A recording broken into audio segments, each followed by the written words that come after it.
Hello সবাইকে, সবাই কেমন আছো? অসীমা ব্লগে সবাইকে স্বাগত জানাই। শুভ বিজয়া। সবাই ভালো থেকো, সবার ভালো দিন কাটুক।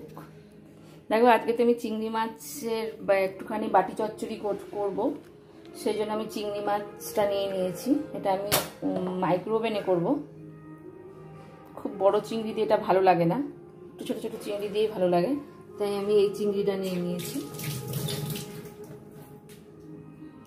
একটু পেঁয়াজ কুচি নিয়েছি, রসুন কুচি নিয়েছি, টমেটো কুচি নিয়েছি, কাঁচা লঙ্কা কুচিয়ে নিয়েছি, আর একটুখানি গরম মশলাটা দিয়ে দেব, আর একটুখানি তো মশলা করবো। এই জন্য কাঁচা লঙ্কা, একটু কাজু, একটু আদা, আর একটুখানি কয়েক টুকরো আমন্ড নিয়ে নেব। একটু আমন্ড নিয়ে নিলাম। এই দিয়ে আমি এখন কয়েকটা কিশমিশও নিয়ে নিচ্ছি এর মধ্যে, আর একটুখানি সাদা তিল, এই মগজ নেব, একটু পোস্ত আর একটু মগজ।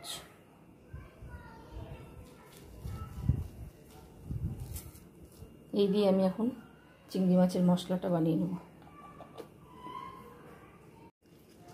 আমি এর মধ্যে একটুখানি বাটার দিয়ে দিচ্ছি,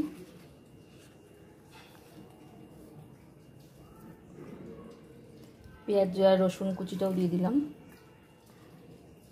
এটা একটা বাটি চিংড়ি মাছের বাটি করছি, সেই জন্য আমি সবগুলো মাখিয়ে নেবো এর মধ্যে। কাঁচা লঙ্কা কটা দিয়ে দিচ্ছি, একটুখানি সর্ষের তেল দেব,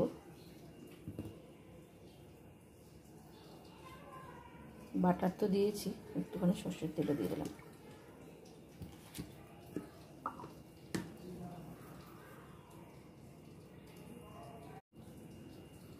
আন্দাজ মতো নুন, একটু হলুদ,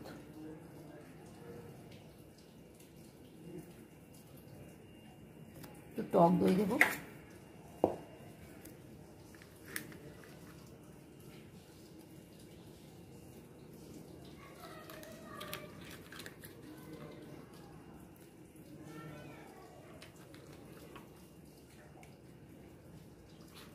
সেটাকে আবার মেখে বসিয়ে দেবো আমি।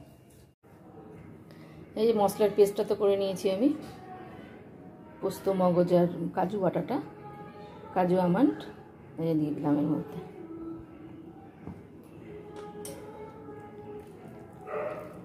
এটাকে এবার আমি মাইক্রোওয়েভে দিয়ে দেবো। 20 মিনিট দিয়ে দেবো, 20 মিনিট হয়ে যাবে।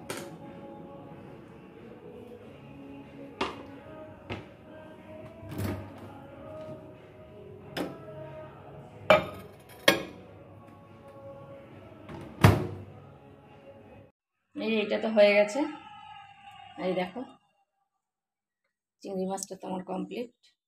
এই যে চিংড়ি মাছের বাটি আমার রেডি। কেমন হয়েছে বলো? শর্টকাটে, তাড়াতাড়ির সময়, খুব তাড়াতাড়ির সময়, শুধু একটু বাড়িতে গেস্ট আসলে একটু চিংড়ি মাছ থাকলে ঘরের উপকরণ দিয়েই এটাকে বানিয়ে ফেলা যায়। ভালো লাগলে একটা লাইক করে দিও।